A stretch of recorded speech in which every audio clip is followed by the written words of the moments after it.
네, 반갑습니다. 낯선 공간인데요. 네. 오랜만에 김진영 부장님 모시고 이야기 나눠보도록 하겠습니다. 반갑습니다. 네, 반갑습니다. 네. 단톡방에서 지금 이제 말수가 다 없어졌고요. 그죠. 네, 링크만 툭툭 뉴스만 저희 방도 좀 그런 편이에요. 이렇게 뭐 시장이 그러니까 어떨 수 없죠. 시장을 우리가 이해할 수밖에 없고요. 다음 시장을 미리 공부해 놓을 수밖에 없는 것 같아요.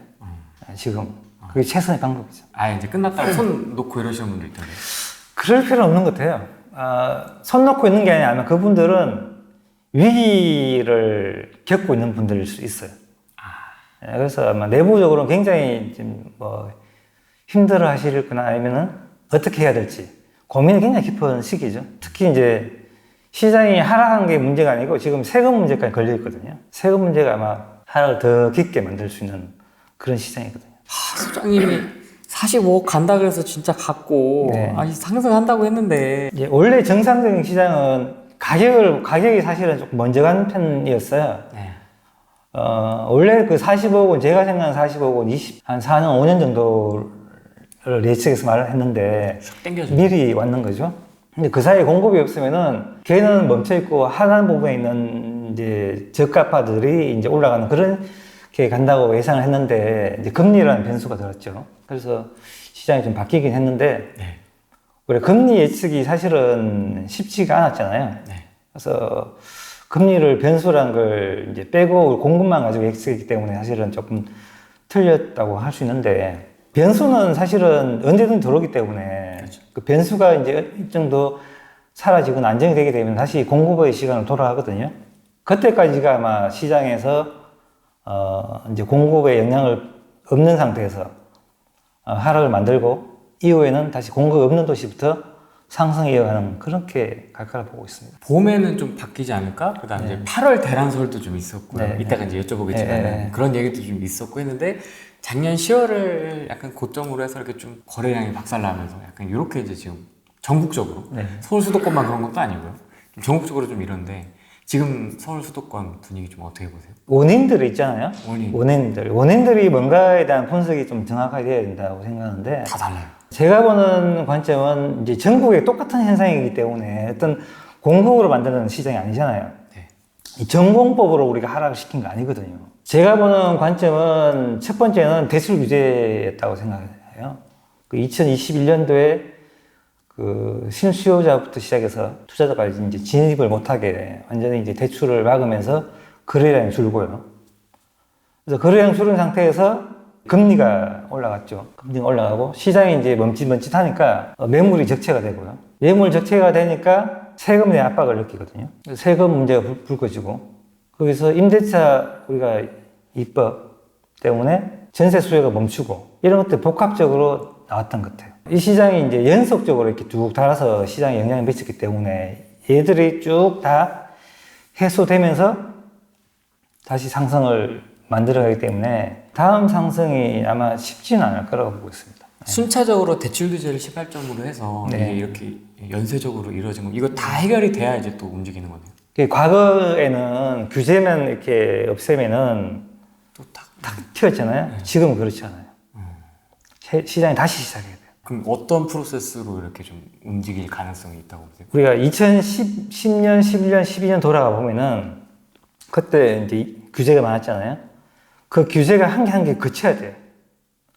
그치면 나와야 됩니다. 왜냐하면은 이 수익률이라는 관점에서 보게 되면은 세금을 넘어서는 수익이 나오지 않으면은 매수를 하지 않아요. 우리가 종부세를 우리가 한번 맞아봤잖아요. 뜨끔하거든요. 아프거든요. 아파. 많이 아프잖아요. 그럼 내가 물건 살 수 있을까요? 못 사죠. 일단 종부세가 일정 부분 해결이 돼야 되겠죠. 물론 없어지지 않을 거예요. 정치적으로 보면은. 부자 뭐 감세 이런 이야기 나오니까. 세율이 많이 떨어지겠죠. 각종 규제들이 거치지면은 그때 임대에서부터 문제가 생기기 시작할 겁니다. 임대요. 임대에서 월세나 전세에서 부족이나 아니면 가격이 상승하거나 이런 임대에서 문제가 생기면서 다시 시장이 시작될 거예요. 그때까지는 상승이잖아요. 시장이 힘들어요. 지금의 시장에서는. 뭐 월세를 빼면 전세난부터 이제 다시 시작이 된다라고. 그럴 가능성이 크죠. 규제가 걷어지고 전세난부터 시작이 된다. 시장의 구조가 지금 많이 바뀌었어요. 그 옛날 예전에 있는 그런 잣대로 시장을 분석하게 되면은 지금 시장은 잘 안 맞을 수 있습니다. 옛날에 어떤 잣대였죠? 예전에는 우리가 이제 상승하라는 패턴 있잖아요. 그 미분에 나오는 원리라든지 이런 것들이 다 틀려져 있어요. 지금은 미분양이 쌓여서 하락한 게 아니고 지금은 그 하락 때문에 미분양이 급증하는 거거든요. 반대죠. 근데 공급이 완성돼서 나온 미분양 아니에요. 지금 수익률이 안 나와서 나온 미분양이기 때문에 지금은 과거와 달라요, 미분양이. 미분양의 약간 질이 성격이 다른 성격이 다른 거죠. 우리가 미분양이 나중에 없어지는 그 과정도 좀 다를 거라 저는 보고 있어요. 저는 전에는 공급이 줄어서 올라갔잖아요. 지금은 수익률이라는 관점에서 나오게 되면 미분이 해소됩니다.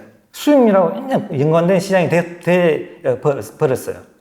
왜냐하면 금리 때문에 그렇습니다. 금리에 대한 해석은 여러 가지가 있지만은 이 금리 해석의 부분은 되게 중요하게 있어요. 과거의 잣대로 오게 되면은 금리는 영향이 없다는 분들 많죠. 그닥 중요하지 않다 약간 안 그래요. 이런 주문. 네. 근데 금리가 영향이 없는 게 아니고요.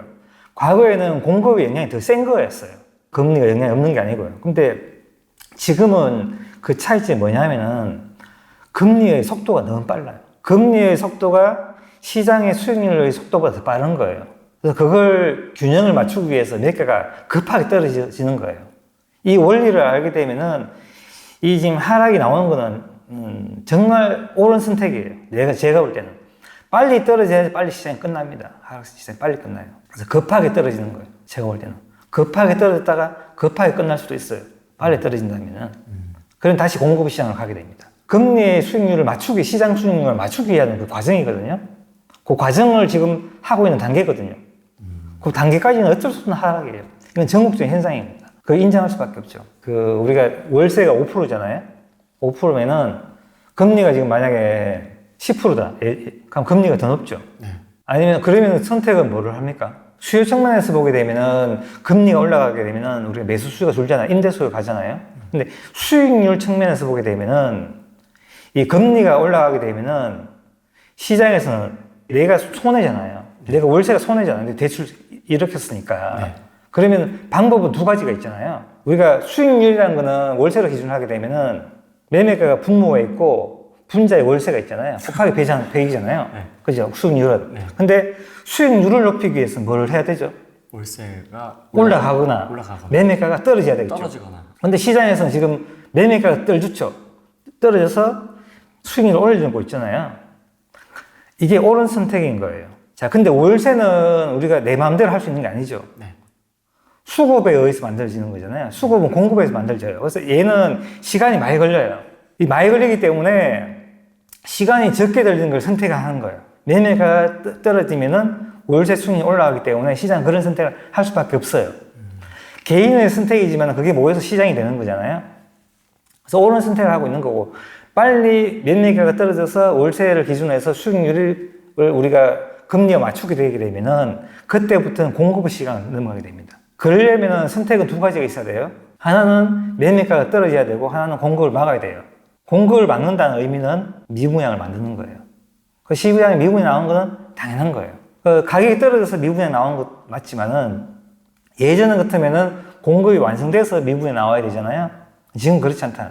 수익률이 나오지 않기 때문에 미분양 만드는 거예요. 그러니까 시장의 공급의 의미를 없애버리는 거예요. 공급을 너가 해봤자 공급의 시장 못 들어오니까 그런 식으로 만드는 거예요. 그래서 미분양은 아마 전국적으로 굉장히 많이 늘어날 거라 보고 있습니다. 아파트 시장은 어떻게 보면 전세가 메인 시장이잖아요. 네. 근데 그걸 수익률로 그렇게 풀어내는 게 과거의 잣대에서는 전세가 기준이잖아요. 제가 쉽게 설명하기 위해서 월세를 가져왔는데 원래는 그 전세를 기준으로 했어야 돼요. 그래서 전세 가율을 기준으로 해서 원래 만들어졌어야 돼요. 그래서 과거에도 전세 가율이 떨어져서 수익률이 나빠지잖아요. 갭이 커지니까. 그래서 시장이 멈추거든요. 지난번 서울 네, 서울에 그렇게 말씀드렸잖아요. 전세가율. 네, 전세가율이 떨어지면서. 그래서 그 기준이 과거는 50% 밑으로 떨어졌어야 돼요. 그래서 과거의 기준을 보게 되면은 50% 밑으로 내려갔어야지 시장이 이제 멈춰야 되는데 지금은 금리가 오르는 바람에 50%가 떨어지지 않은 상태에서 지금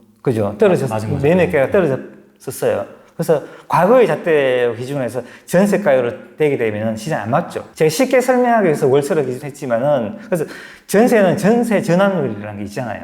그걸 기준으로 해서 비교하면 되겠죠. 금리하고 이렇게 연결해서 어느 일정 수준에 되게 되면은 그때부터 공급의 시간을 간다니까요. 시장의 선택도 그렇게 되고 수요의 선택도 매매를 할 건지 임대를 할 건지 그때 고민하게 된다고.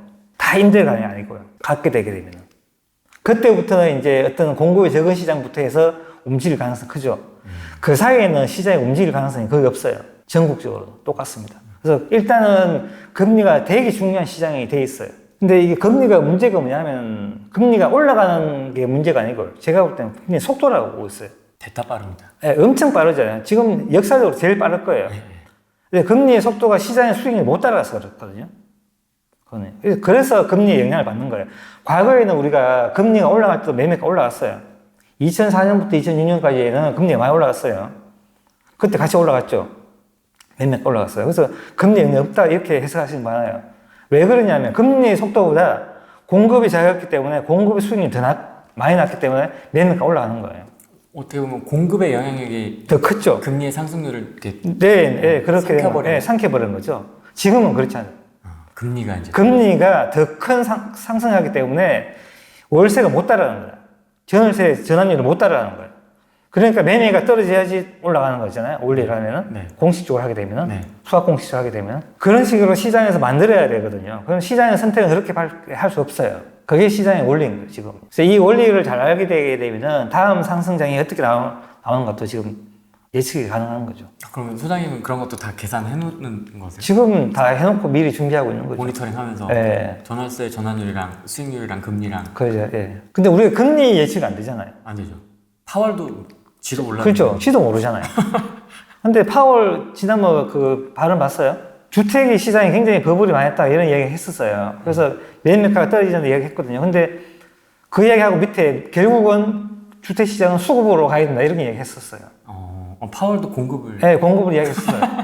결국은 수급 논리로 가야 된다 이렇게 했어요. 그래서 지금 시장 금리지만은 결국은 수급 논리로 가는 거예요. 그래서 수급 논리로 해서 많은 사람들이 지금 틀렸잖아요, 시장이. 근데 그 힘이 금리에 더 강했기 때문에 그런 거고. 그리고 또 문제는 뭐냐면, 문재인 정부 때에서 계속 규제했잖아요. 예. 규제했기 때문에 시장의 수요도 매우 약해져 있어요. 약해져 있는 상태에서 금리라는 이 외부 변수가 들어오니까 시장에 더 힘을 못 쓰는 거예요. 원래는 금리가 이렇게 올라가도 공급이 작은 데는 힘을 써야 되거든요. 근데 지금 작은 도시들 몇 군데 힘을 쓰고 있는 도시가 있어요. 있죠. 강원도라든지 이런 건 작은 도시이기 때문에 그런 거예요. 작은 도시는 수익률을 만들어가는 구조가 굉장히 간단하거든요. 공급이 조금 없으면 수익률이 팍팍 뛰거든요. 그래서 그거 시장 수익률을 이 금리를 이기기 때문에 힘이 있는 거예요. 작은 도시만 해당돼요. 큰 도시는 수익률을 만들기 굉장히 힘든 게 뭐냐면은 공급의 속도에서 그 수익률 만들기가 굉장히 힘들어요. 그래서 늦은 거예요. 작은 도시가 빨리 움직이고 큰 도시가 느리게 움직입니다. 그릇이 커서 그런가요? 아, 지난번 설명드렸죠. 그 그릇 때문에 그렇습니다. 그런 원리로 된 거죠. 작은 도시를 투자해야 돼요. 다음 상승기에는 작은 도시가 먼저 움직이죠. 그럴 가능성이 굉장히 큽니다. 서울수도권은 이제 본격 하락장이다. 뭐 6년 하락. 저는 그렇지는 않을 거라고 보고 있는데 사실 금리 방향이 사실 되게 중요해요. 금리가 일단은 멈추기만 해도 저는 괜찮다고 보고 있거든요. 멈춰서 일단 이렇게 가만히 있으면 떨어지지 않고 가만히 있어도 시장에 공급이 줄면 수익률이 올라가잖아요. 그러면 일정 시간이 되게 되면은 다시 시장 에너지가 만들어지면서 올라가거든요. 근데 과거처럼 누적 공급에 의해서 만든 시장이 아니기 때문에 그 상승에 돌아가는 시기는 과거보다는 조금 더 빠를 거라 저는 보고 있는데 그거 지금 예측하기 좀 힘들고요. 금리 방향 때문에. 그래서 지금은 조금 지켜봐야 될 그런 시기인 것 같아요. 수도권도. 당장 올라간다 이렇게 보고 있고 내년 조금 더 힘들어진다는 저는 보고 있고요. 하락이라고 인정할 수밖에 없죠. 약간의 희생이 따르더라도 그러니까요. 예. 잡겠다고. 예. 근데 문제는 뭐냐면은 미국도 이제 저도 미국 시장을 주택 시장을 들어가서 통계를 보고 하는데 미국은 모습 비슷해요. 미국도 공급 부족과 금리를 올랐어요. 사실은요. 근데 미국은 금리가 더 민감하죠. 왜냐면 그건 월세 시장이니까. 예, 더 민감하게 움직이는데 공급이 부족한 상태에서 그죠. 월세가 막 올라가는 상태에서 파월이 금리를 올렸단 말이죠. 그러면은 주거는 해결을 못 했잖아요. 매매가는 떨어뜨릴 수 있어요. 근데 월세는 못 떨어뜨리거든요. 근데 월세가 우리가 인플레이션 비중에 엄청 크게 지금 그 포지션이 되어 있다고요. 그래서 월세가 안 떨어지면은 금리를 계속 올릴 거라고. 월세를 떨어뜨리는 방법이 뭔지 아세요? 경기를 박살시키는 거예요. 그러면 월세까지 다 죽게 돼 있어요. 사람 움직이지 않기 때문에. 사람이 움직이면 월세는 오르게 돼 있거든요. 월세라는 최하단에서 움직이는 수요이기 때문에 직장을 구하거나 어떤 경쟁 활동을 하게 되면 수요가 있으면 월세는 움직이게 돼 있어요. 공급이 없는 상태에서는. 근데 경제를 아주 나쁘게 하면 월세가 떨어져요. 수요가 멈추기 때문에. 그건 최악의 상태예요. 근데 인플레이션이 잡기 위해서 하게 되게 되면은 경제가 엄청 나빠지겠죠. 월세까지 잡겠다 하면은. 그래서 이게 아마 딜레마일 수도 있는데 그 월세를 기준으로 하게 되면은 금리는 당분간은 떨어지지 않는다고 보고 있는 편이고 상당 기간 조금 길게 가지 않을까 그런 생각도 해요. 제 나름대로 예측을 하게 되면은. 내가 뭐 경제 전문가는 아니지만은 주택 시장에서만 바라보게 되면은 좀 그렇게 보이거든요. 심리가 굉장히 위축이 돼서 네. 이게 턴하기가 쉽지 않다. 공급이 부족해도 수요가 확 쪼그라드는 현상이 나타나서 공급이 부족하더라도 적정 수요 이제 저희가 긋지 않습니까? 네. 그거보다 적더라도 이게 살아나기가 쉽지 않을 것이다라고 보는 수도권장에서. 그건 왜 그러냐면 자꾸 심리는 우리 사람 마음을 어떻게 예측하죠? 예측 못해요. 수익률이 나오면요 사람 움직이게 돼 있습니다. 아니 수익이 보이는데 왜 안 움직이죠? 눈에 보이는 수익이 있으면은 물건을 더 사게 돼 있다고요. 그 수익률이 나오는 시장이 만들어지면은 움직이는 시장이 되게 돼 있어요. 그래서 그 시장이 언젠가가 중요한 거지 우리 사람 마음은 예측의 대상이 되지 않습니다. 심리라는 지수도 주택 심리 지수도 우리가 이 발표한 기관들이 많아요. 여러 군데 있는 걸로 알고 있는데 그 심리가 맞냐고 1년 뒤의 심리를 우리가 해서 한 그래프랑 그려보세요. 안 맞다고요. 심리는 그때그때 바뀌는 거죠. 지금 시장 상황에 따라서. 그래서 과거에 심리가 죽었던 거는 매수 수요가 죽었던 거는 세금에 의해서 수익이 다 가져갔잖아요. 네. 정부에서 다 가져가고 중과세, 취득세 중과세 나오고 뭐 이렇게 하다 보니까 얘한테 수익이 없는 거예요. 그러니까 멈춘 거지 심리가 죽어서 멈춘 게 아니라니까요. 아니 수익이 있는데 내가 왜 가만히 있죠? 눈에 보이는데 그게 아니라니까요. 저는 심리 이런 걸로 시장 예측한다고는 볼 수 없다고 봅니다. 사람 심리에 따라서 네. 그 재고주택의 매물이 증감이 달라질 수 있으니 네. 여기에 따라서 공급량이 조절이 되는 거 아니냐. 그 심리조차도 시장에 의해서 어떤 내가 그 마음이 바뀐 거는 가격에 의해서 내 마음이 바뀐 거지 마음이 바뀌어서 가격이 바뀐 게 아니라니까요. 선호가 지금 거꾸로 생각하고 있는 분들이 많은데 네. 가격이 떨어지면은 내 마음이 바뀐다고. 가격이 오르면 내 마음이 바뀌죠. 또 지금 우리가 종부세라든지 세금 문제가 이게 굉장히 많이 부각되는 거는 가격이 딱 멈추면은 이제 가격이 오르지 않은 상태에서 내 세금만 늘어나는 거잖아요. 근데 내가 뭐 고정된 수익밖에 없는데 매매가 오르지 않으니까 엄청난 시장 부담이 되잖아요. 그래서 세금을 해결하기 위해서 우리가 매물을 한 개를 내놔야 되는데 안 팔리니까 뭡니까? 10개를 내놓는 거예요. 한 개를 해결하기 위해서. 그래서 매물 10개가 나오는 거죠. 그래서 이게 지금 가격에 의한 문제지 심리에 의한 문제는 아니거든요. 그래서 심리로 예측하는 거는 사실 굉장히 어려운 부분입니다. 그 가격의 어떤 움직임에 의해서 심리가 만들어지는 과정이지. 그래서 그건 아니라고 생각합니다. 그래서 심리로 미리 1, 2년 뒤에, 우리가 2년 뒤에 우리 마음을 어떻게 예측하죠? 예측 못 하잖아요. 그래서 우리가 투자는 제가 볼 때는 2, 3년의 어떤 그 긴 틈을 보고 예측하는 거예요. 그래서 심리를 예측하시는 분들이 보면은 당장 떨어질 것 같으니까 막 떨어진다고 막 이야기해요. 그럼 몇 년 틀려요, 또. 근데 우리 같은 사람은 길게 예측하기 때문에 지금 사놓으면 몇 년 뒤에 오른다 이렇게 예측하거든요. 그래서 약간 달라요. 예측한 방법이.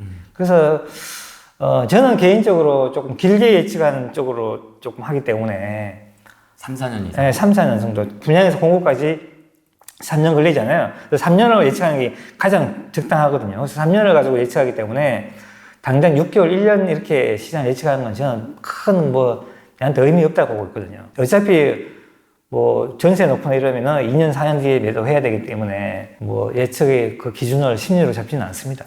그럼 네. 소장님은 어쨌든 아파트는 수급이다.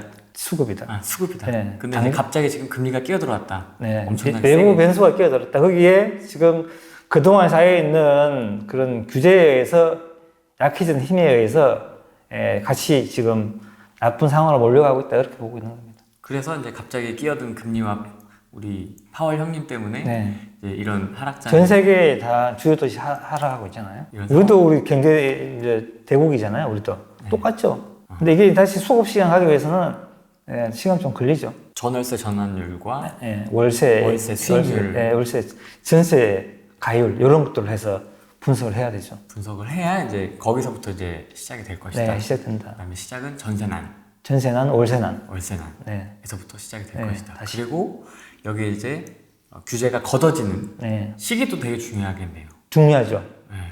왜냐하면 수익률과 관계 있으니까. 저는 다 없어진다고 보고 있어요. 다 싹. 네, 싹 다. 취득세 좀 제발 좀. 취득세도 없애줘야 되죠.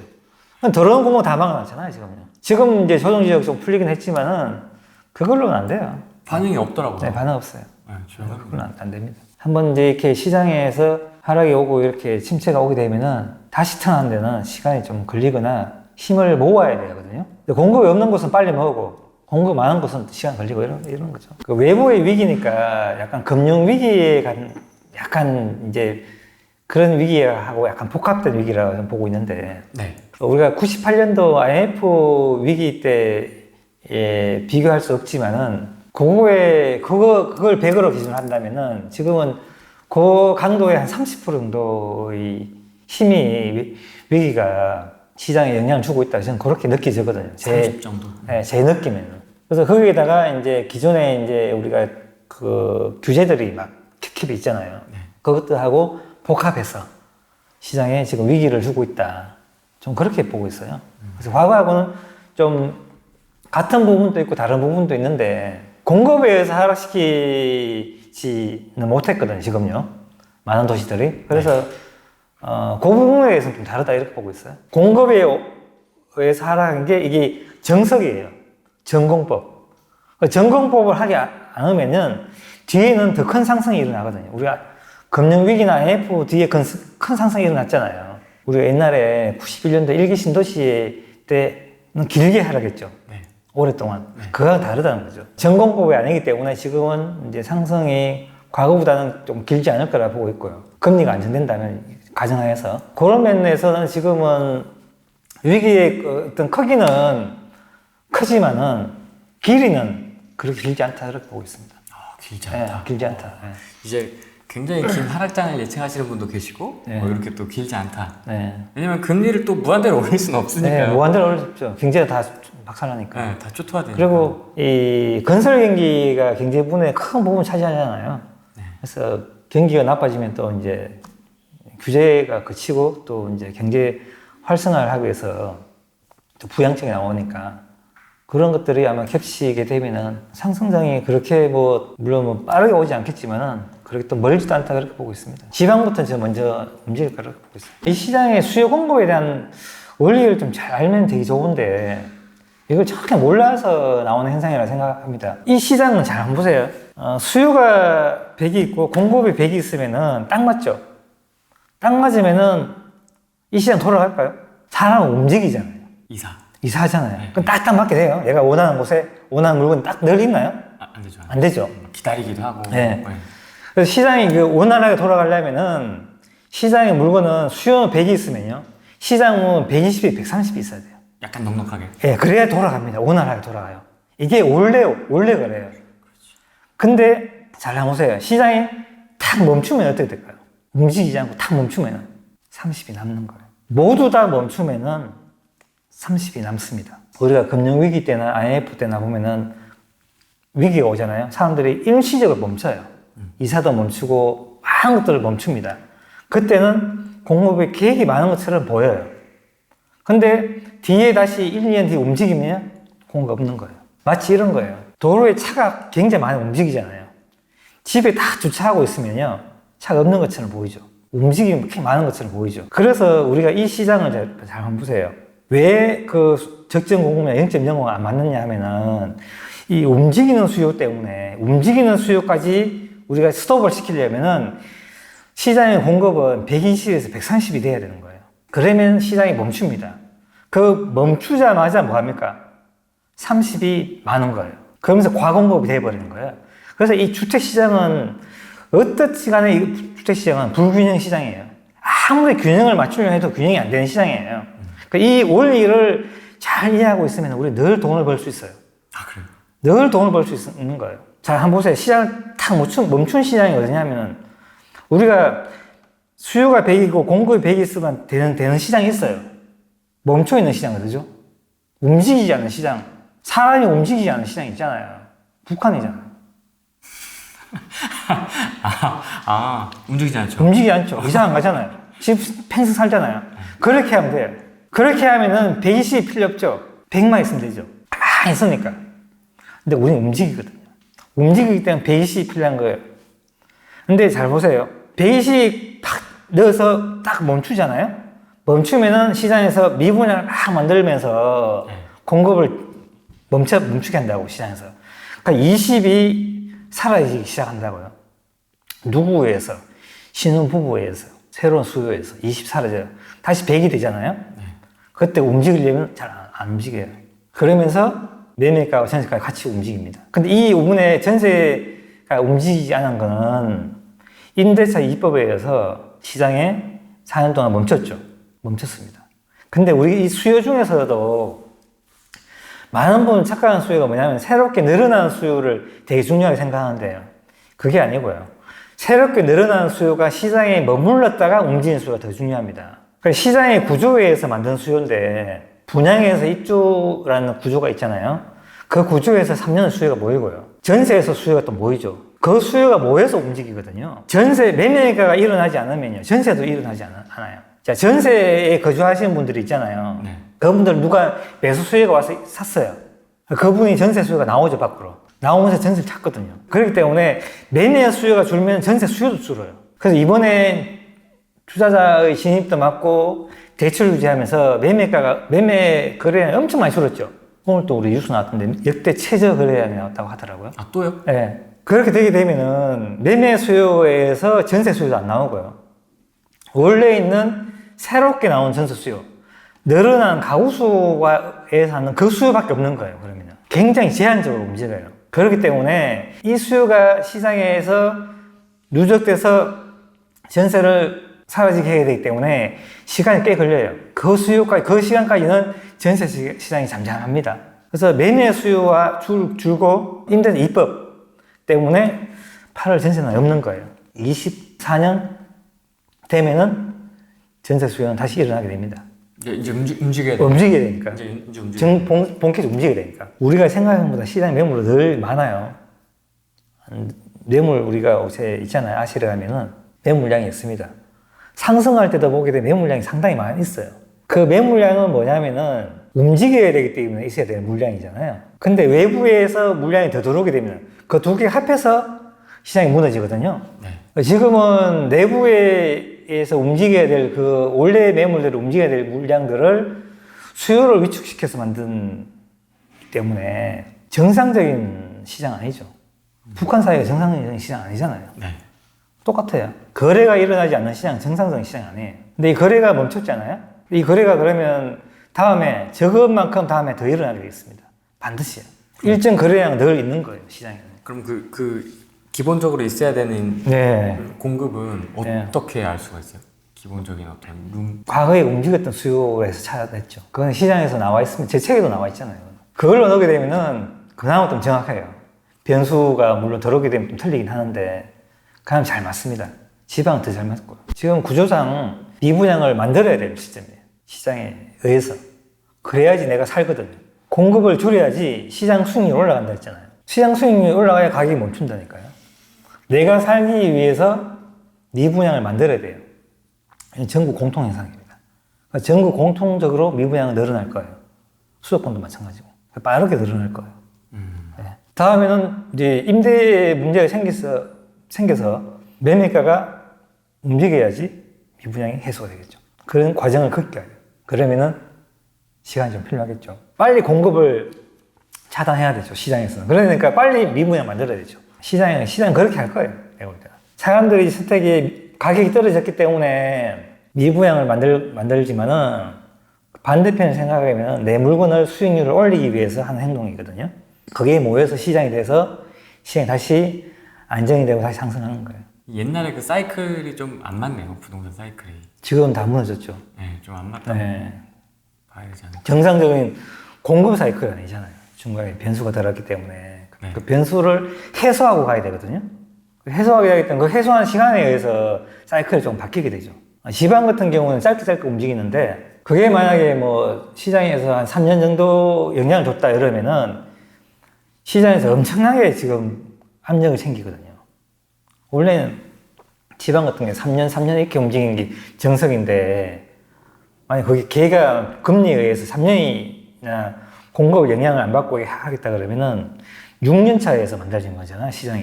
그러니까 수요가 6년 차 몰리는 거거든요. 그래서 뒤에는 엄청난 큰 상승이 일어난다니까요. 이 금리 상승에 의해서 하락이 길어지면은 결코 좋은 시장 아니에요, 제가 볼 때는. 뒤에 상승이 크게 나오기 때문에. 정공법이 아니라고 했잖아요, 제가요. 주거를 해결하고 가야 되잖아요. 공급을 통해서 주거도 해결하고 매매가 떨어져야 되는데 주거를 해결을 못하는 상태에서 매매가가 떨어지는 거잖아요. 그렇죠. 그래서 주거를 해결 못하는, 그때 매매 수요가 전월 수요 모여있다가 다음에 나온다니까요. 그거 우리 이전 IMF나 금융위 때 똑같은 원리죠. 단지 그게 지금 금리가 됐다는 것 뿐이에요. 그게 범위가 작다는 것 뿐이고. 대구 시장은 뭐 곳곳에 투매 현상도 일어나고 있죠, 지금요. 지금 뭐 지수로는 2.3인가? 뭐 이렇게 떨어졌어요. 근데 개별 아파트 들어가게 되면 30% 떨어지는 아파트들이 많아요. 생각보다 폭이 크네요. 크죠. 굉장히 크고 속도가 너무 빠르고요. 그래서 인도 속도가 조금 걱정스럽긴 하거든요. 그럼 그 말은 뭐냐면은 위기를 느낀 사람이 되게 많다는 증거이기도 해요. 그 위기를 내가 넘기기 위해서 완전히 금매로 던진다는 거잖아요.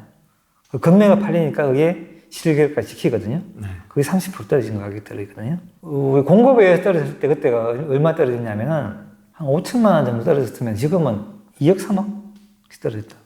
한 5배 떨어졌죠. 더 심각하게 느끼나 보네요. 네. 빨리 대응하려고 네. 이거를. 이 위기를 느낀 거죠.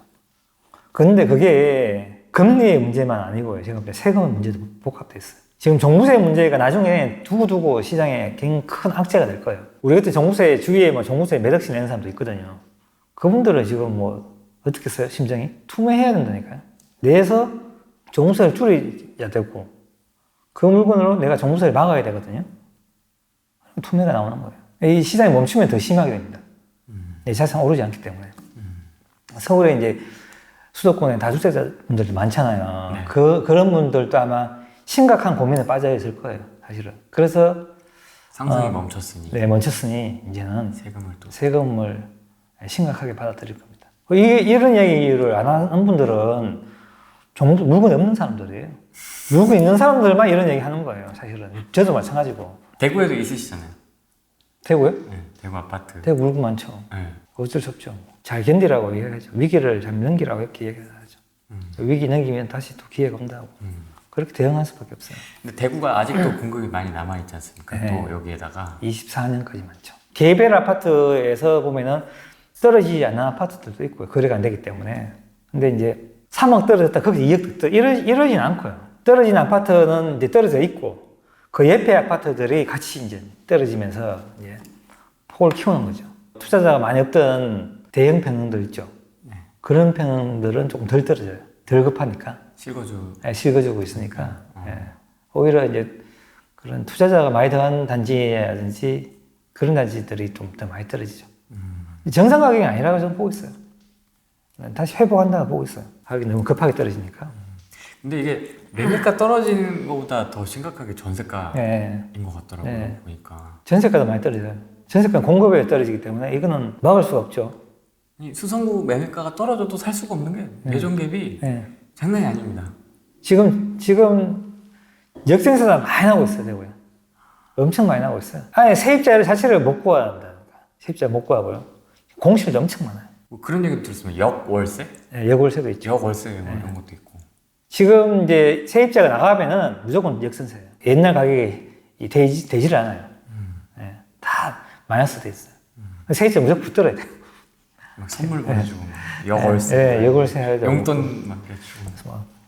이제 뭐 완전 바뀌었죠, 입장이. 가불관계 이런 게 없다니까요. 시장이 만드는 거지. 다른 지역들은 더 떨어지죠.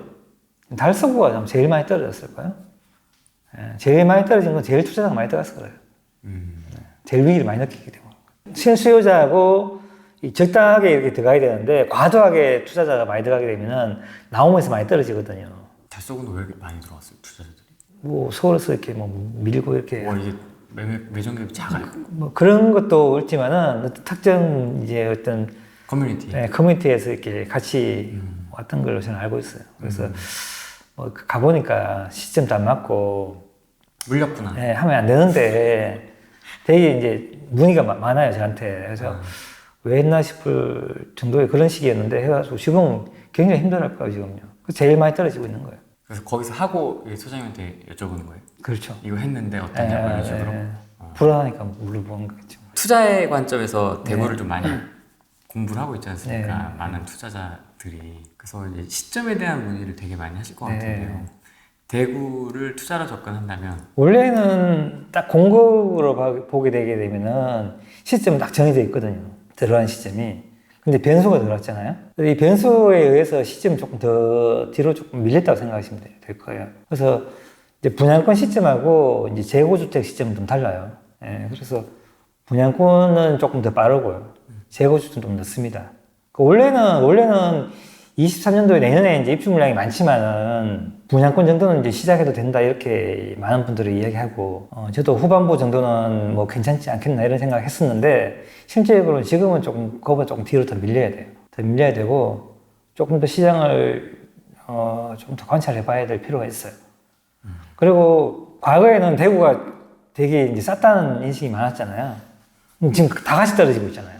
다 같이 떨어지면 대구 싸지도 않다니까 이제는요. 그런 메리트도 지금 줄어들고 있어요. 대구를 많은 분들이 보고 있지만은 아직도 위기가 많이 남아있고 그리고 가격적 메리트도 같이 떨어지게 되면은 그렇게 생각보다 없을 수도 있어요. 그래서 너무 낙관적으로 생각하는 거는 좀 그렇다고 보고 있습니다. 근데 그 대신에 기회는 물론 크죠, 대구가. 시점에 대해서는 지금은 이야기하기가 조금 판단하기 좀 이르다. 시기상조. 네, 시기상 이르다.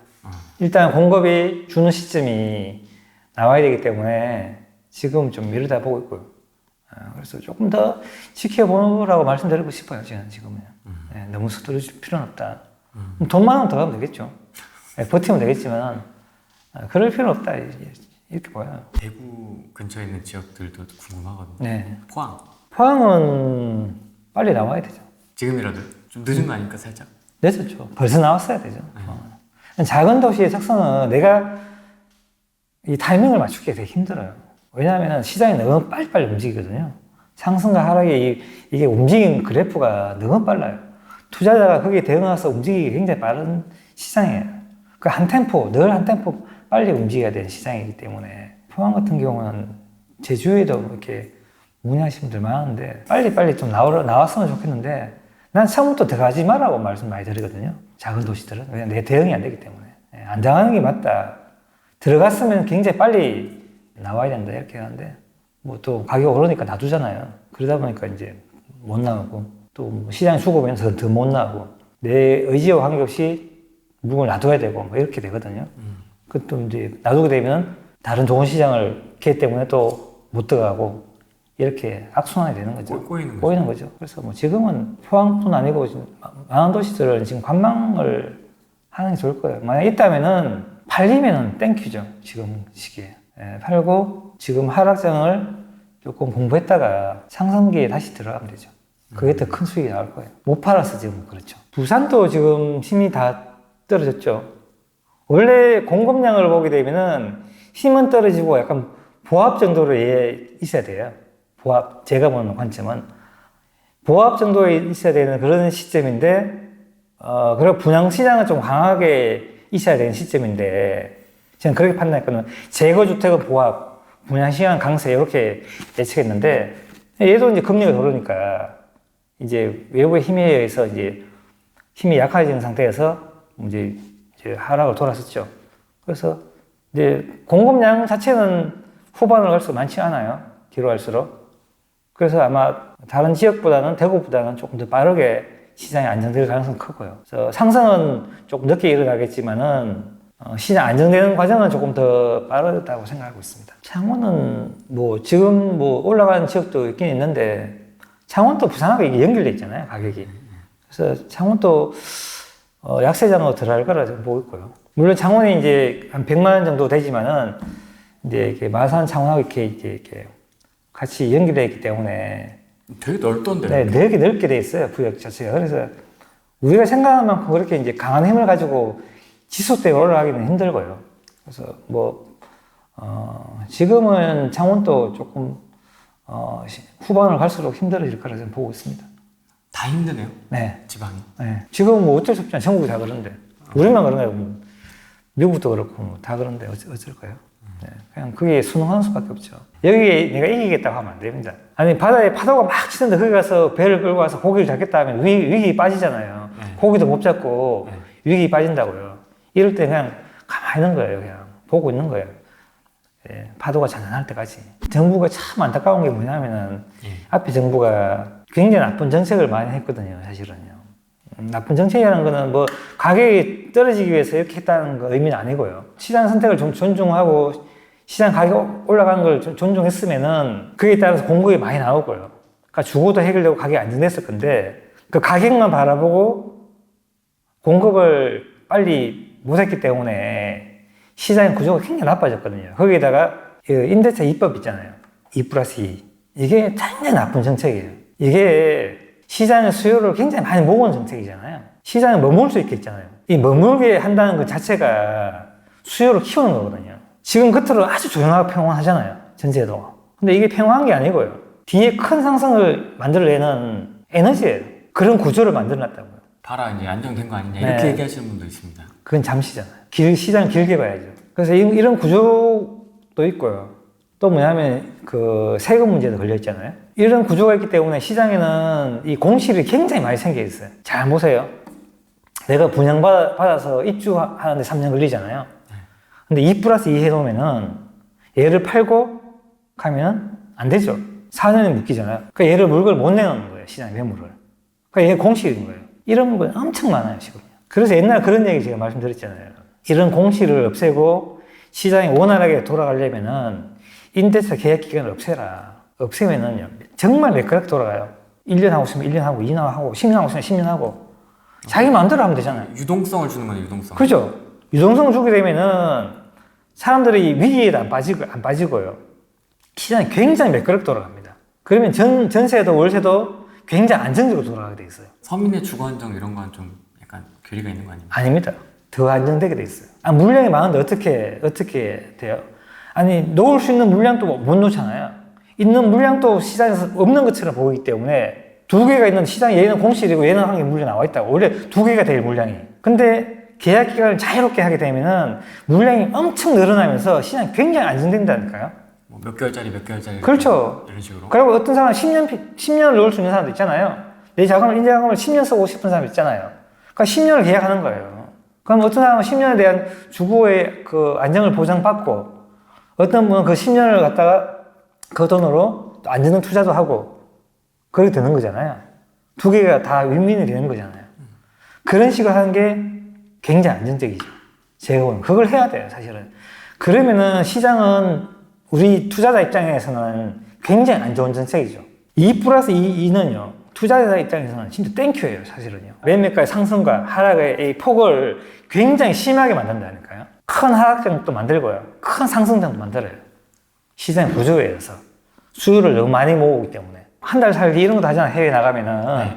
한 달도 계약할 수 있어요. 1년도 계약할 수 있고요. 해외는 그렇게 하고 있잖아요, 외국에는. 우리도 그렇게 해야 된다니까요. 자유롭게. 근데 다음 시장에는 이 구조가 2+2 뭐 서민을 위한다는 이런 그 정치적인 어떤 목적에 의해서 이런 정책하게 되면은 당장은 많이 떨어져요. 다음 또 많이 올라요. 또 많이 떨어지고 또 많이 이런 패턴이 반복된다니까. 2년 후에는 그러면 이제 좀 이게 더 크게 올라갈 거라고 보세요? 그렇게 되죠. 이번 시장은 많이 떨어지고 많이 올라가는 시장이 되는 거예요. 이번 시장에 우리가 지금 급하게 떨어지는 이유도 이런 이유도 있는 거예요, 사실은요. 급하게 떨어집니다. 급하게 떨어졌다가 다음에 또 급하게 올라요. 이 시장 구조를 그렇게 만든 거예요. 이게 정부의 잘못이에요. 순수하게 정책의 잘못이에요. 정책의 잘못. 문재인 잘못. 네, 뭐 문재인 잘못. 지금 여당에서 이거 한 개씩 풀고 있잖아요. 조금씩 풀고 있잖아요. 시장에서 이제 다 돌려야 돼요. 다 돌려도 지금 시장 오르지 않습니다. 제가 볼 때는. 근데 임대차 2법, 3법 이런 거는 없애기 쉽지 않지 않을까요? 그렇겠죠. 이미 지금 또 네, 다 했겠죠. 적용해서 이미 이제 거의 이제 4년째 돼가고 있는데 지금 또 안정돼 있잖아요. 바로 안정됐죠. 이런 논리로 가게 되면은 정치적인 어떤 그런 거에서는 사실은 정치하는 입장에서는 이걸 다시 논리적으로 뒤집어서 하기가 만만치 않겠죠. 예. 그래서 또 일반 시민들도 이거 뭐야 네, 했더니 되네. 뭐, 이렇게 가게 되면 사실 쉽진 않을 거예요. 근데 뭐 제가 보는 입장에서는 굉장히 나쁜 정책이다. 오히려 굉장히 시장이 안정됐다가 굉장히 악화됐다가 그런 시장을 반복된 시장이죠. 2년 후가 어떻게 될지 좀 궁금하네요. 2024년도가 제가 이제 조금 시장이 많이 움직일 수 있는 그런 구조로 들어가는 거죠. 2024년도에. 23년도는 안 될 거예요, 제가 볼 때는. 내년은. 22, 23, 24 하면 수요가 3년치가 모이잖아요.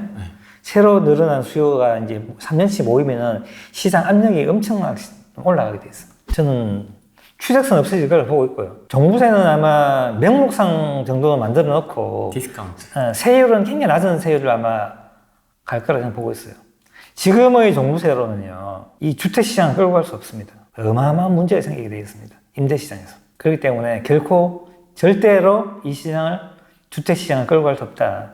이거는 제가 지난 우리 촬영 때에도 말씀드렸을 거예요. 네. 하락장이 왔기 때문에 이제 1, 2년 뒤에 되면 이 임대 문제가 막 다시 크게 불거지면서 그때부터 다시 투자를 이제 유입하기 위해서 많은 것들이 이제 풀릴 거예요. 또 비과세 나올 수도 있겠고요. 양도세, 한시. 5년 뭐 비과세 이런 것도 나올 수 있겠죠. 그래서 이게 정책이 그러니까 지금 자꾸 이렇게 되는 거예요. 공급을 하게 되면 그런 정책도 필요 없다니까요.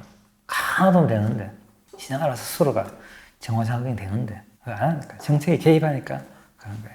예전에도 보니까 그 하락장 때 이렇게 쫙 하나씩 조정 하나씩 풀어주면서 이제 마지막에 강남 3구 네, 풀어주고 이제 맞습니다. 이렇게 됐던 것 같더라고요. 수송도 늦게 풀었어요 그때는. 그런 식으로 지금도 그렇게 될 거예요. 지금 이번에 조정지역도 지방부터 풀었잖아요. 네. 서울을 놔두고. 네. 근데 서울 풀어도 서울도 안 올라요. 내가 볼 때는. 아 그렇습니까? 네. 지금 시장에서는. 세종도요? 세종도 마찬가지예요. 네. 약간 되게 신중해야 하는 것 같더라고요. 이제 뭐 투자자가 다시 들어간다 생각하는데 그거는 정책 하신 분들 생각이고 우리 현장에 있는 사람들이나 시장에 있는 사람들에게는 다 풀어도 안 된다는 거죠. 시장이 다시 만들어져야 돼요. 상상 환경을 다시 만들어야 돼요. 거기다가 지금 세금을 끼워 넣는 수익이 나와야 돼요. 아직 그게 못 들어간다고 보면 돼요. 좀 정리를 하자면 공급이 지금 근본적으로 해결된 게 아니다. 네. 여전히 해결된 게 네. 아닌 상황에서 갑자기 이제 금리라는 변수가 튀어나온 것이고 네. 그래서 지금 이제 대출 규제로부터 시작된 네. 이런 이제 위축들이 지금까지 이어진 거고 네. 금리의 상승이 여전하기 때문에 네. 당분간은 이 분위기는 지속될 것이다. 네, 맞습니다. 라고 보시는 네, 거고요. 맞습니다. 그다음에 이제 이 금리가 멈추기만 해도 네. 조금씩 이제 시장은 바뀐다. 바뀔 수 있다. 바뀐다. 작은 도시부터 바뀐다. 작은 도시부터 바뀐다. 네. 작은 도시부터 투자를 하면 되겠고. 공급이 작은 도시들은 이제 관심 있게 봐야 되겠죠. 공급이 적으면 수익률을 빨리 만들어내니까. 네. 수익을 빨리 만들어내는 구조가 되니까. 뭐 지역에 따라 좀 틀리겠지만. 다르겠죠. 지금은 일단은 내년까지는 조금 관망을 하면 좋고요. 네. 아마 그분들도 금리 올라가서 사겠다는 마음이 없을 거예요, 사실은요.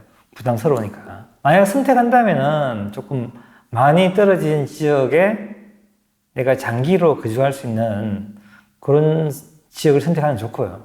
그리고 시간을 많이 벌 수 있는 그런 상품으로 하는 것이 좋겠어요. 그런 것들은 이제 대체적으로 뭐 분양권, 스타트하는 분양권 있죠. 지금 스타트하면은 한 5년에 입주하잖아요. 원래 다 갔으니까. 아니면 내년에 분양하면은 뭐 2026년에 입주한다든지. 이렇게 시간을 조금 벌 수 있는 상품으로, 아니면 재건축을 해서 우리 분양까지 어떤 시간이 걸릴 때, 그런 시간을 벌 수 있는 사람, 이 위기를 지나야 되니까, 공급에서 이제 이 금리의 영향에서 벗어나서 공급의 영향이 들어올 때까지 시간을 벌 수 있는 상품으로 조금 선택을 제한적으로 하는 게 지금 좋고요. 제가 볼 때는. 뭐 갈아타기 하신 분들은 매물건이 잘 안 팔리니까 쉽지 않거든요. 지금 무주택 분들하고 1주택자 분들은 조금 숨통이 트였거든요. 그래서 그분들은 이제 뭐 상급지로 조금 옮기는 방향도 맞는데, 지금 당장 할 건 없을 것 같고요. 조금 더 이제 시장이 나빠지면은 그때 하는 것도 괜찮다고 보고 있습니다. 지금 급하게 할 필요는 없어요. 네. 하락의 어떤 폭도 좀 대충 대략 짐작을 좀 하고 계십니까? 서울이라든지. 이 금리로 해서 사실은 이게 역산하게 되면은 계산이 되거든요, 사실은요. 꽤 조금 많이 떨어질 거라고 보고 있어요. 아, 서울이요? 네, 서울도 어느 그렇고 정도? 지방도 그렇고. 이게 지금 지수로 이야기하게 되면은 우리가 이제 뭐 국토부 장관님께서 뭐 40% 떨어진다 이렇게 이야기했잖아요, 언론에다가. 40% 지수 같으면은 개별 아파트는 폭락이에요. 뭐 반토막은 수두를 하다 봐야 되죠. 지수로 40%까지 가기는 조금 내가 볼 때는 힘들 것 같고요. 지수로 오게 되면 10%에서 한 15% 정도는 떨어지지 않을까 생각하고 있어요. 그럼 개별 아파트로 보면은 상당히 많이 떨어지죠. 40%? 네, 30, 40% 정도. 지금 대구가 떨어지는 모습 보면 그렇게 나와요. 아, 서울도 대구처럼. 저는 좀 그렇게 보고 있습니다. 되게 세네요, 그러면. 네, 요거는 세게 나옵니다. 제가 했잖아요. 시장 구조가 그렇게 돼 있다고. 많이 올라가 많이 떨어지는 구조가 돼 있다고. 너무 들쑥날쑥 아니에요? 네. 이거 정부가 그렇게 만들어놨잖아요. 정책을 개입 안 했으면 조금 더 나았죠. 나는데 정책이 개입하는 바람에 사실 더 폭이 커졌다고 보면 됩니다. 전 정권이 싸놓은 똥. 네. 이런- 치워야 이런 되죠. 느낌. 네. 빨리 치워야 되는 거지.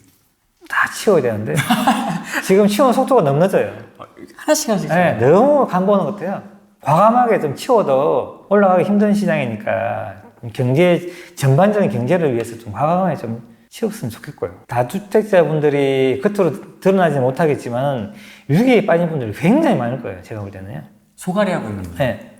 소갈이 하긴 괜찮은데 뭔가 해결을 하기 위해서 매도 안 되죠. 대출 안 되죠. 이렇게 되게 되면은 위기에 엄청나게 빠집니다. 그래서 유동성 위기가 와요. 그 멀쩡한 사람들도 망하게 되게 되면은 사실은 투자자가 우리가 같이 이제 안 좋게 되게 되면은 여기 있는 세입자도 위기가 빠지게 되거든요. 신용이 좋은 분들한테는 대출을 해줘서 이 위기를 넘어가게 해줘야 됩니다. 같이 위기에 빠지지 않기 위해서는. 물론 신용이 나쁜 분들한테 대출해주라는 얘기 안 해요. 이 위기를, 유동성 위기를 빠져나올 수 있게 해주는 게 맞습니다. 그래서 이걸 안 해주게 되면 굉장히 큰 위기에 빠져요. 그래서 투매가 많이 나오는 거예요. 대출을 묶고 낳고 뭐 여러 가지가 했기 때문에 지금 과거보다 많이 떨어지는 거예요. 위기를 못 벗어나기 위해서는. 금매로 떨어지는 거예요. 금매가 많이 나오는 이유는 그런 겁니다. 그래서 서울 같은 경우는 막 정여 막 하죠. 정여를 막 엄청난 낮은 가격에 정여도 하고 막 그러잖아요. 직거래도 하고 이런 게 나오잖아요. 그런 것들은 다 위기에서 벗어나기 위해서 하는 행동이라고 저는 보고 있거든요. 그래서 저는 조금 외부의 위기가 왔기 때문에 내부의 위기를 넘어서 풀기 위해서는 많이 풀어야 된다고 보고 있습니다. 안 풀면 위기에 굉장히 많이 빠져요. 이 위기에 빠진 걸 다시 올리기 위해 굉장히 시간이 많이 걸릴 수 있다니까요. 그래서 올라간 걸 걱정할 필요는 없다. 위기를 견디게 수 있게 지금은 규제를 과감하게 좀 푸는 게 안 맞겠나 싶습니다. 지방의 하락이 그렇게 지금 벌써 나오고 있잖아요. 대구에서. 대구가 선행시장이에요. 전국에. 가격의 선행시장. 약간 대구는 좀 유독 물량이 많아서 그런 거 아닙니까? 라고 질문할 수도 있어요. 그렇진 않습니다. 물량 때문에 많이 떨어지는 거 아니에요. 아니, 생각해 보세요. 내 물건 싸게 던지고 싶으세요?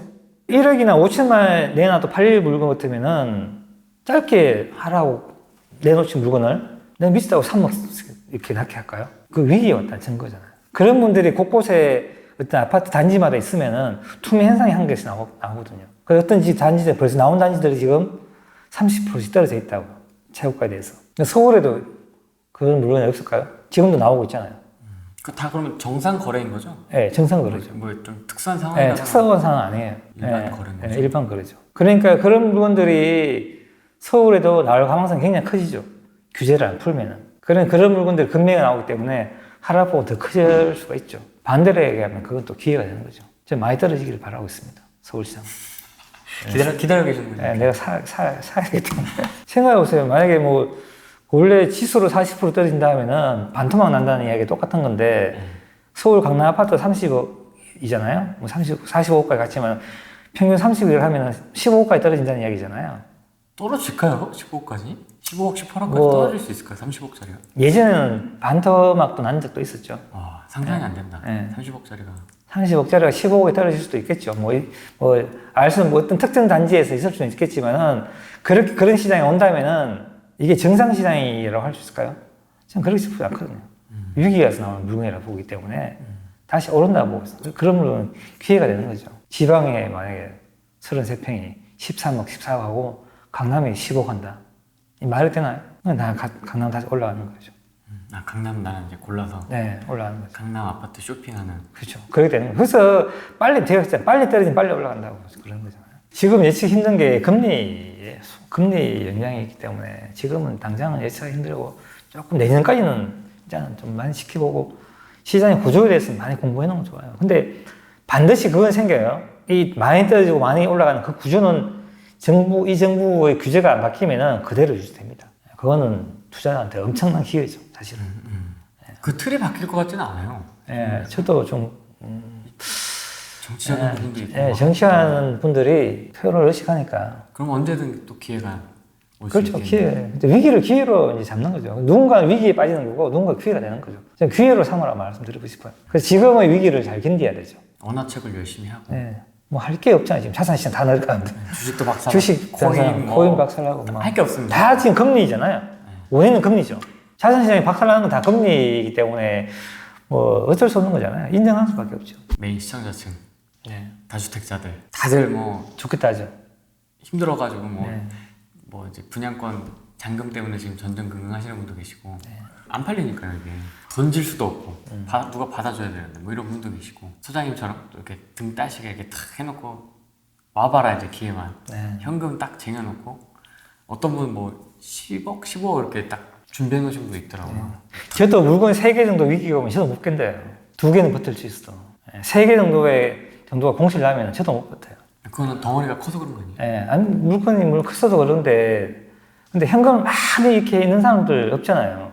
물론 저도 준비를 하긴 했는데, 예상외로 이제 시장이 너무 얼어붙고 거래가 너무 없으니까. 지금은 참 가장 큰 문제는 사실은 거래 실종이에요. 난 가격이 떨어지는 것보다 더 나쁜 게 거래 실종이라고 보고 있는 사람이거든요. 우리가 망한 물건도 있잖아요. 망한 물건들을 우리 경매에 넘어오잖아요. 누군가 거래하죠. 거래 살려내죠. 근데 거래가 안 되면요. 얘는 계속 망한 물건이에요. 거래가 시장에 가장 중요해요. 근데 지금 거래가 바닥이잖아요. 가장 나쁜 정책을 하고 있는 거예요. 제가 볼 때는. 가격이 떨어지는 정책보다 더 나쁜 정책은 거래예요. 이 거래를 못하게 되면 많은 사람들이 유동성에 묶여가지고 멀쩡하게 해서 망합니다. 그게 거래예요. 그래서 지금 다주택자분들이 지금 많은 그런 거래가 안 되면서 유동성에 위기가 온 분들이 굉장히 많거든요. 흑자부도. 네, 흑자부도. 그래서 그거 내년에 좀 더 심하게 올 거라 저는 보고 있거든요. 규제가 안 풀린다면은. 그래서 그분들은 이 위기를 뭐 어떤 식으로 좀 잘 버텨나가라고 말씀드리고 싶고요. 한두 개를 뭐 조금 싸게 매도하더라도. 예. 그래서 이 위기를 지키고 나면은 다음 기회에 또 이런 시장의 구조에서 상승장이 나오니까 그때까지면 좀 참으면 될 것 같아요. 네. 잘 붙잡고 있어야 되겠네요. 네, 저는 그럴 거라 보고 있어요. 그래서 과도하게 지금 떨어진다는 이야기는 오른다는 이야기가 똑같은 거예요. 빨리 오른다는 이야기가 똑같은 거예요. 주식이 생각해보세요. 금리가 막 떨어지면 빨리 자기 가치를 찾아가잖아요. 이번엔 안 그렇던데. 계속 떨어지던데. 지금 금리가 많이 올라가니까 그런 거고, 금리가 안정되고 그러니까 안 되면 다시 기업 가치로 이제 찾아가잖아요. 그래서 일단은 뭐, 그 시기까지는 견뎌야죠. 뭐 어쩔 수 없어요. 우리 시장을 이길 수는 없습니다. 이번 시장을 아마 처음 겪는 분들 되게 많을 거예요. 그래서. 전 처음입니다. 굉장히 위기로 많이 인식하고 좀 굉장히 힘들어 하시는 분들 많은데, 위기가 꼭 기회니까 이 시기를 좀 잘 넘기면 좋겠고, 기존에 있는 우리가 알고 있는 상식들이 많이 이제 바뀌었거든요. 네. 새로운 공부를 조금 열심히 해서 다음 시장을 조금 준비하는 시간으로 가졌으면 좋겠어요. 관망을 하다가 이제 하락하게 되면 이제 안 보시는 분들 되게 많거든요. 하락론자로 이제 전향하거나 아예 안 보시는 분만 시장을 떠나시는 분들도 있어요. 그러시지 마시고요. 큰 하락은 큰 기회가 또 되니까 제가 아까 말씀드렸잖아요. 시장 구조에서 큰 기회가 온다고. 그래서 기회를 잡기 위해서는 또 미리 공부가 돼 있어야 되니까 그런 시간을 가졌으면 좋겠어요. 저는 대구 시장만 이렇게 좀 떨어지고 나머지 시장은 좀 강보합이나 이렇게 갈 거라고 예상했는데 이렇게 금리의 영향을 많이 받을 줄 몰랐어요. 저도 예측 못했어요. 소장님이 말씀하신 것처럼 네. 잘 버티고 흑자부도 안 나게 잘. 그렇죠. 흑자부 나는 분들 의외로 많을 거라고 저는 보고 있어요. 제일 중요한 건 어쨌든 시장을 떠나지 않는 거. 네. 이게 제일 중요해요. 전향하지 마시고 저쪽으로 넘어가지 마시고. 오늘은 여기까지 하겠습니다. 네. 고맙습니다. 네, 감사합니다. 움직이는 수요라든지 외부에서 들어온 수요들 이런 걸 전혀 고려치 않고 내부에 있는 인구 곱하기 0.05잖아요. 내부 수요만 가지고 이야기하기 때문에 시장이 딱 멈출 때는 기회가 맞지만 시장이 움직이면 기회가 맞지 않아요. 그래서 시장은 움직이는 수요까지 예상해서 공급돼야지 원활하게 움직입니다. 근데 그 움직이는 수요를 제외하고 시장에 공급하면은 굉장히 시장이 빡빡하게 돌아가요. 그래서 그 빡빡한 것 때문에 시장의 가격이 올리게 되거든요. 그래서 시장을 멈추게 하면은 움직이는 수요까지 공급해야지 시장이 멈춘다고요. 그래서 그 0.05가 안 맞는 거예요. 사람들 수요가 자꾸 준다 이런 얘기 하는데 시장에는 수요는 인위적으로 되는 게 아니고요. 뭐 인구가 주는 건 그건 장기적인 어떤 그 포지션이고 단기적인 수요들은 시장 어떤 구조에서 만들기 때문에 그 구조를 잘 이해해 놓으시면은 수요 공급이 어떻게 움직이는가 정확하게 알 수 있고 그 구조에서 수요가 일시적으로 많이 모인다 이런 것을 정확하게 알 수 있거든요. 지금은 2+2를 했기 때문에 과거보다 수요가 더 많이 늘어날 거예요. 이런 얘기는 처음 듣는 얘기일 건데 임대 수요가 시장에 더 많이 머물기 때문에 그 머물러 수요가 다음에 나오기 때문에 시장 수요가 더 많은 것처럼 보이는 거죠. 실제는 수요가 점차적으로 주는 건 맞지만은 단기적인 수요는 더 많이 모인다고요. 분양에서 입주가 3년이잖아요. 네. 그 3년을 기다리는 수요가 모이고요. 과거에는 2년이 전세니까 2년치가 모여서 5년의 수요가 모였는데 지금 그 2년이 더 늘어서 4년이 됐잖아요. 그래서 시장에는 4년치가 더 돌아서 모여요. 그래서 그 수요가 모였기 때문에 단기간에는 수요가 더 크게 움직이긴 그런 구조가 되어 있는 거죠. 그래서 시장에 다음에 상승기를 일으킬 때는 더 큰 상승을 일으킬 가능성이 큰 거예요. 그 수요가 모여있던 수요가 움직이기 때문에. 정상적인 시장 흐름이었다면 아마 하락도 아주 길었을 거예요. 만약 하락이 공급에 의해서 나왔다면은 이제 숨을 곳이 더 생겼잖아요, 사람들이. 2+2 했으니까. 그러니까 굳이 밖으로 매매를 안 해도 되잖아요. 그러니까 하락도 길고 상승도 길고 그런 식으로 만들 수 있는 그런 구조를 만들어 놨죠, 지금요. 그 대신에 나올 때는 많은 수요가 나온다는 거죠. 그게 원래는 수도권 시장이 그랬었어요. 사실은 워낙 큰 시장이기 때문에 큰 시장이 그런 구조로 움직이는데 이걸 지방에도 비슷하게 그렇게 만들어 놓은 거예요. 긴 상승과 긴 하락이 나오는 구조를 갖다가 더 만들어 놓은 거죠. 그래서 계약 기간을 만들거나 어떤 뭐 기간을 정해서만 정책들 있잖아요. 그런 정책들 자꾸 넣으면 안 돼요. 그러면 시장이 자꾸 왜곡되거나 어떤 수요를 몰아간다고 해야 되나요? 한쪽으로 이렇게 몰아간 정책이 되거든요. 극단적으로. 그래서 이 모이는 수요가 나올 때는 우리가 감당을 못 하거든요. 그렇게 하는 방법은 참 안 좋은데, 이건 정치적인 어떤 이유 때문에 이런 정책을 하게 되면 결국에는 이 시장을 이해 못 하는 분들이 또 나중에 이제 자산 시장에서 이제 또 도태되거나 이러거든요. 그래서 좀 안타까운 거죠. 정책은 좋은 방향으로 했지만은 시장에 나쁜 영향을 미치는 거죠. 어떻게 보면. 선한 의도요. 네, 선한 의도이지만은 시장 그런 의도와 관계없이 철저하게 어떤 경제 논리라든지 수급 논리로 움직이기 때문에 의도가 달리 움직일 수 있다는 거죠. 그래서 이걸 뭐 투자자 입장에서는 저는 나쁘다고는 할 수 없어요. 근데 실수요자 입장에서는 이제 이런 원리를 깊이 공부하지 않으면 모르거든요. 네, 그런 것에 대해서는 조금 뭐 안타깝다 해야 되나요? 좀 그렇죠. 임대차 입법해서 지금 전세가 조용한 거는 미리 했기 때문에 지금 조용한 거잖아요. 미리 다 전세를 얻고 계약갱신하고 이러기 때문에 움직이지 않기 때문에 부동산 시장은 정말 천천히 일어나거든요. 짧게는 뭐 1, 2년만 되는 것도 있지만 대부분 다 이제 수요들이 크게 움직이기 때문에 뭐 2년, 3년, 이렇게 4년 이렇게 크게 움직여요. 그래서 그런 걸 조금 알면은 정책을 그렇게 쉽게 하면 안 됐었죠, 사실은요. 그러면 저희가 그 0.05 대신 좀 수요를 추정하는 방법 같은 건 뭐가 있을까요? 그 지역의 30년 공급량. 30년 공급량이? 네. 공급? 네, 입주 물량, 평균. 그 시장에서 그 30년이라는 입주 물량은 소화해냈다는 거거든요. 그 물량을. 그러니까 그만한 수요가 있다는 증거예요. 평균의 의미는 되게 중요한 겁니다. 우리 평균을 쓰려면은 30은 넘어야 되거든요. 20을 평균을 쓸 수는 없어요. 네, 통계적으로. 30년 정도의 통계를 쓰면은 그 통계는 평균 통계를 쓸 수 있는데 그 입주 물량이 그 공급 물량이 시장에 소화됐다면은 그 물량에 대한 수요는 그 지역에 있는 겁니다. 소장님은 공급에서 찾으시는 거네요? 그렇죠. 공급에서 찾았죠. 저는 수요를 공급과 거래량에서 찾았어요. 거래량에서는 어떤 힌트를 얻으세요? 거래량에서는 수요가 모여서 움직이기 때문에 원래 거래량이 이게 2006년에 나왔기 때문에 평균 쓰면 안 되는데 짧기 때문에 그건 지방은 짧게 이렇게 이제 사이클 돌았기 때문에 약간 평균의 의미도 가지고 있거든요.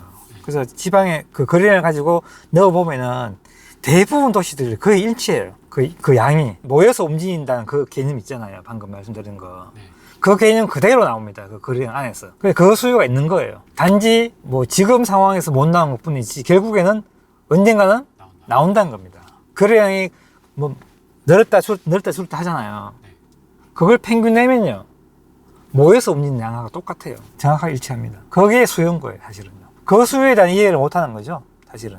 근데 공급 30년 전 데이터가 있습니까? 네, 다 있어요. 아, 그래요? 네, 지인에 있고 다 있습니다. 그 무슨 지인에도 있고, 아실도 있고, 다 있어요. 저는 87년도부터 물량을 가지고 있어요. 그 KBC세가 나올 때부터 지금까지 물량 다 가지고 있어요. 그걸로 해서 다, 도시마다 제가 다 분석해 봤거든요. 제가 지금 이 수요 공급의 이론을 쓸 수 있을까를 갖다가 많은 도시들을 검증을 해 봤어요. 근데 거래량을 가지고 수요를 예측하는 건 정확해요. 모든 도시가 동일해요. 공급량 가지고, 입주 물량 가지고, 30년 물량 가지고 수요를 예측하는 거하고, 거래량 가지고 예측하는 거하고 거의 동일하다고요. 거래량은 어떻게 예측하는 거예요? 신기하네. 그렇기 때문에 우리가 120%를 집어넣어야 되는 건 그 거래량에 이렇게 나온다니까요. 수요는 120에 있다니까, 수요는 120에. 그리고 우리 상승할 때의 입주 물량하고 하락할 때 입주 물량은 좀 달라요. 하락할 때는 움직이는 수요까지 다 넘도록 공급해야 되고요. 상승할 때는 그 지역에 있는 사람들, 그 지역 외부에 들어온 사람 말고요. 그 지역에 있는 사람들이 최소한의 선택할 수 없을 만큼 공급 떨어져야 돼요. 그러면 상승이 일어나는 거거든요. 그래서 상승할 때의 그 입주 물량하고 하락할 때 입주 물량하고 다르다고요. 제가 파악한 바는 그렇습니다. 같은 게 아니에요. 그 스타트하는 방법과 끝나는 그 수량이 다르다는 거죠. 이 대로가 달구벌대로인데요. 네. 지금 이 밑으로는 지하철 2호선이 지나가고 있어요. 네. 그래서 우리가 지금 대구의 가장 동쪽 끝에서 이 도로가 서쪽 끝까지 이어져요. 그래서 지하철 라인으로 따지면 수성구를 거쳐서 중구를 거쳐서 달서구까지 이어지는 대구에는 지하철 노선이 지금 2개가 있거든요. 그 중에 2호선이 더 핵심이죠. 3개의 노선이 있는데 지상철. 1개는 지상철, 지하철은 2개, 총 3개의 노선 중에 가장 핵심이 되는 핵심 노선이에요. 네, 이게 핵심 2호선. 노선이죠. 그리고 이 도로가 핵심 도로의 밑에는 지하철의 핵심 라인이 같이 따라간다 보시면 되세요. 근데 지금 4호선이 서울의 지하철은 이제 그 환승 구간이잖아요. 이렇게 순환선. 네. 그죠? 그게 지금 4호선이 예정이 되어 있어요, 대구도. 대부분 4호선이 순환선. 지금 예정만 되어 있습니다. 노선도 네, 나온 것 같아요. 근데 지금 아직도 정확히 결정 안 났어요. 대전 1호선이 이제 겨우. 맞아요. 생각보다 지하철이 인프라가 깔리는 게 좀 시간이 오래 걸리죠. 그런 얘기들 좀 많이 하지 않습니까? 지방은 지하철보다 버스나 뭐 자가용 이런 게 좀 더 중요하다. 과거에는 지하철이 1개 있을 때하고 2개 있을 때하고 지금 3개 생겼잖아요. 네. 지하철 효과가 점점 커지고 있어요. 아, 예. 특히 환승역 쪽에는 과거보다는 훨씬 더 이제 좀 활기가 돌고 주거 어떤 그런 환경이 좋아지다 보니까 지금 훨씬 더 집값도 많이 올라간 것 같아요. 과거 1호선만 있을 땐 전혀 효과 없었거든요. 대구도. 그래서 2호선, 3호선 생기면서 효과가 많이 커졌어요. 최근에 이제 많은 분들이 지하철의 힘을 많이들 경험하시고 그 지하철 역세권이라는 거에 한 10년 전 뭐 이 정도만 해도 크게 반응들이 없으시다 최근에 그 힘이 에너지가 되게 많이 올라오는 것 같아요. 저는 항상 지하철 역세권의 힘을 되게 좀 믿는 사람이기 때문에 대구도 지금 예 맞아요 반영이 많이 되고 있습니다. 알파시티라고 수성구 내에 신도시가 하나 건설이 됐어요. 이제 그 안에는 기업부터 의료 뭐 또 그다음에 쇼핑몰 이런 것들까지 복합으로 그리고 아파트도 들어와 있거든요. 개인적으로 저는 알파시티를 보면은 서울의 서초구가 좀 생각이 나요. 서초가 강남 안에서도 자연이나 문화나 이런 것들이 좀 조성이 많이 돼 있다고 저는 보거든요. 근데 이 안에 자연환경도 너무 좋아요. 정말로 노루부터 뭐 청둥오리, 백로 뭐 없는 애들이 없을 정도로 이쪽에 다 산이잖아요. 이렇게 산도 많고 그리고 수성구의 가장 강점이 자연환경이 좋다는 거예요. 공기가 맑아요. 산이 많아서 이쪽에는 공장이 없거든요. 그래서 사실은 대구에서 부자들은 수성구를 선호하는 이유 중에 그것도 되게 큰 요소 중에 하나예요. 물론 교통이랑 학군, 학원, 뭐 병원 이런 시설들이 집약이 되어 있는 것도 있지만 사실은 그 나이 드신 분들은 자연 때문에도 굉장히 이곳을 선호를 많이 하세요. 수성구 자체를.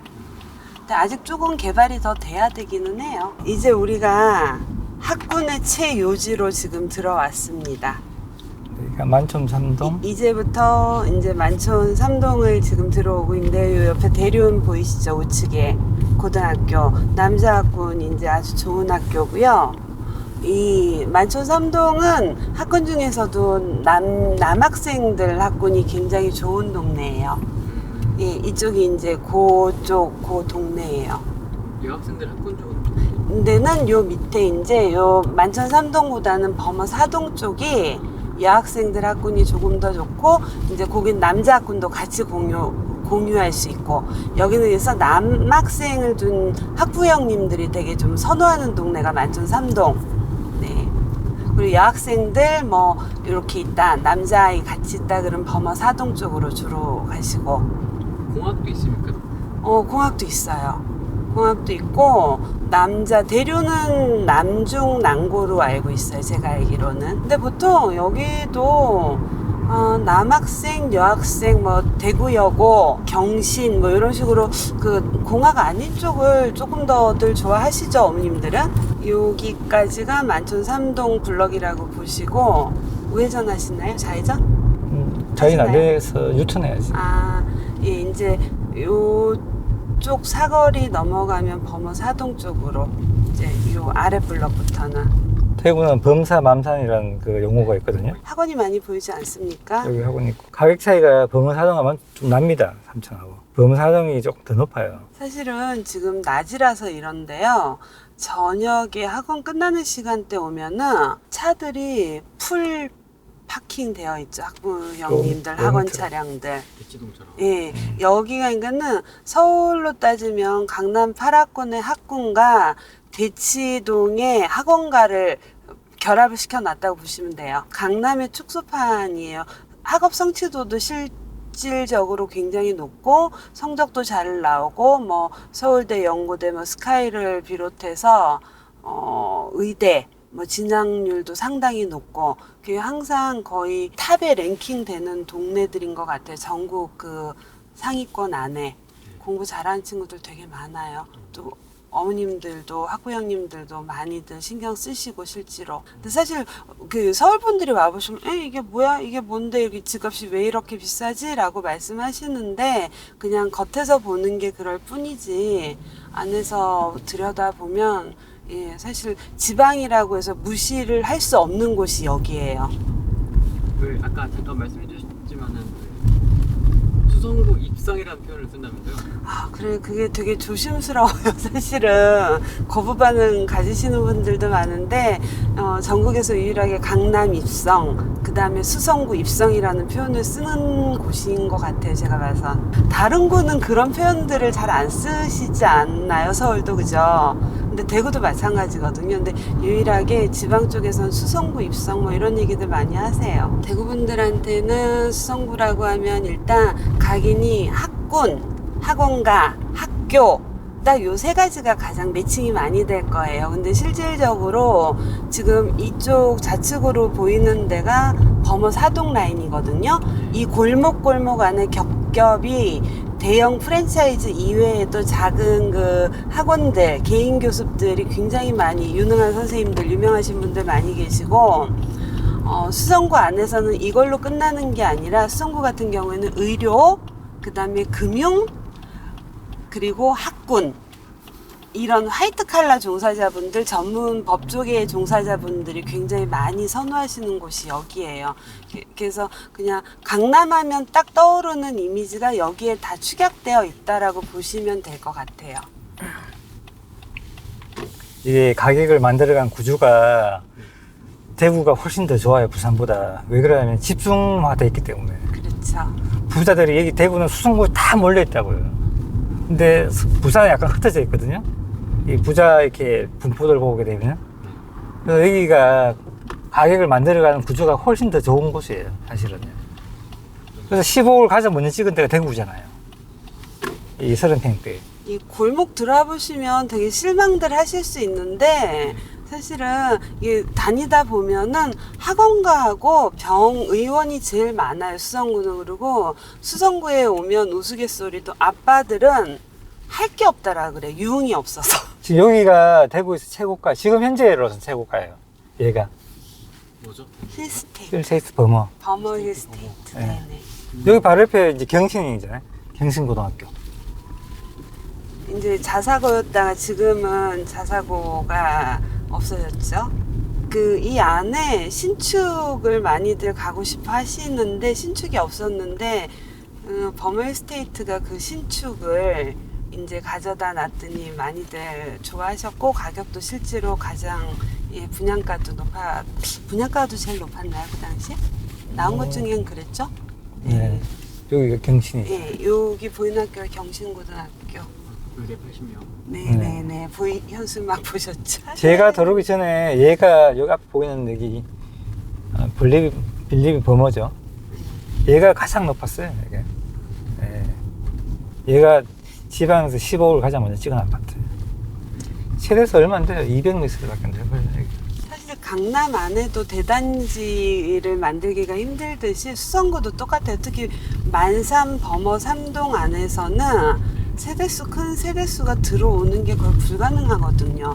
그만큼 땅도 없고 분양가도 비싸고 그래서 되게 대단지에 큰 세대가 자리를 잡고 있지는 않아요. 그리고 세대수가 좀 되는 것들은 이미 구축이고 여기는 엘리션 대형 평만인데. 대형 타운하우스 타운하우스 같은 있는 개념이. 타운하우스 범어우방 엘리션 기업 회장님들 이 부동산에도 물건이 잘 안 나온다는 곳 중에 하나예요. 이렇게 빠지시는 분들 아름아름 연계되어서 매매가 이루어진다는. 네. 이제 이 안쪽으로 들어가면 이제 그 핵심 범어. 지역인데 범어산 핵심 지역인데 여기가 일기 신도시 때 만날 때 그때 만들었거든요. 여기가 그래서 노후화가 상당히 많이 돼 있어요.